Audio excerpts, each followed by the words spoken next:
So here we are in an almost $1 million listing in Adams Morgan. Used to be the kind of gentrifying part of town. Now it's much more fully gentrified.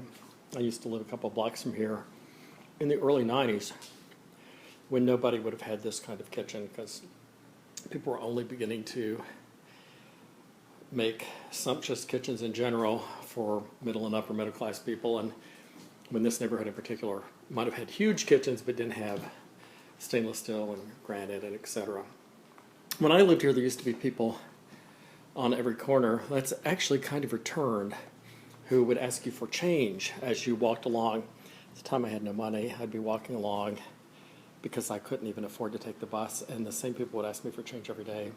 I got so tired of answering that question. I know that some of them were in genuinely bad shape, but I just got so tired of being asked.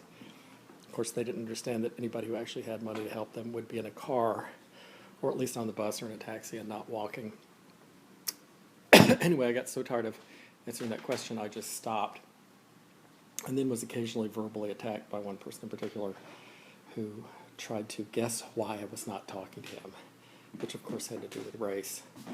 And I turned to him once and I said, no, I actually just don't like talking to strangers who constantly ask me for change every day. Perhaps he didn't realize he was asking me for change every day. Anyway, here is, this of course used to be a mansion. It's been turned into 3 or 4 condos. Here's the common area hallway that belongs to everybody. There's the apartment across the way. I think a lot of these are apartments on 2 levels. This one has this giant common area. A lot of light, high ceilings, not particularly good views.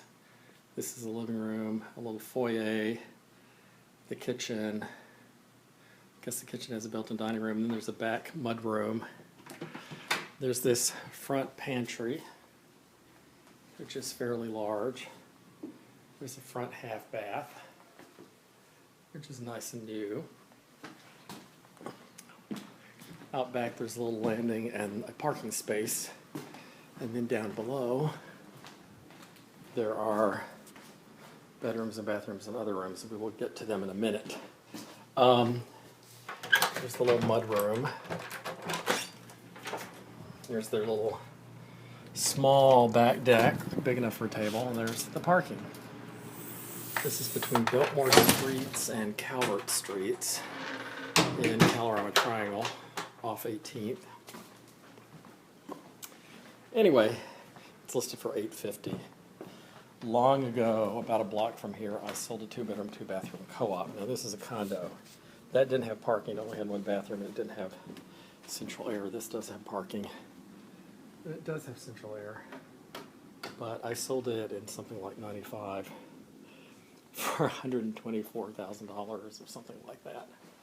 Because that's just what things cost then. So this is this master bedroom. It has this large walk-in closet.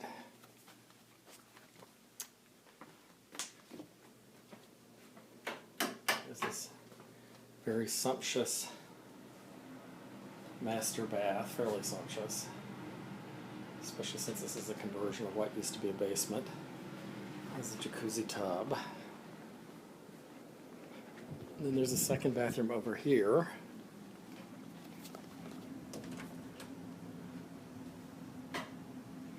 And there's a, what in Minneapolis I'm told they call a 3/4 bath because it has a shower but no tub. But here they are indeed just called full bathrooms.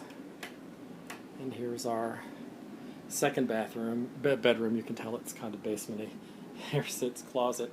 Its closet is actually a step-up closet because we are actually below grade now.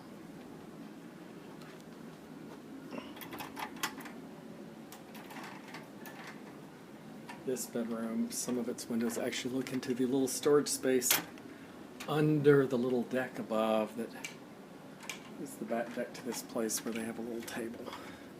So, on the one hand, a house in this neighborhood would cost you minimally $1.5 million. This is only part of a house for $850. That would be an unrenovated house in this area, I have a feeling. I actually sold one of the last unrenovated houses in this area some years ago, probably back in like 2002. I forget what the estate was asking for it. Forget whether it was in the 4s or 5s or 7s back then. Anyway, that is our $850,000 2-bedroom, 2-bath with parking at 1812 Coward Street.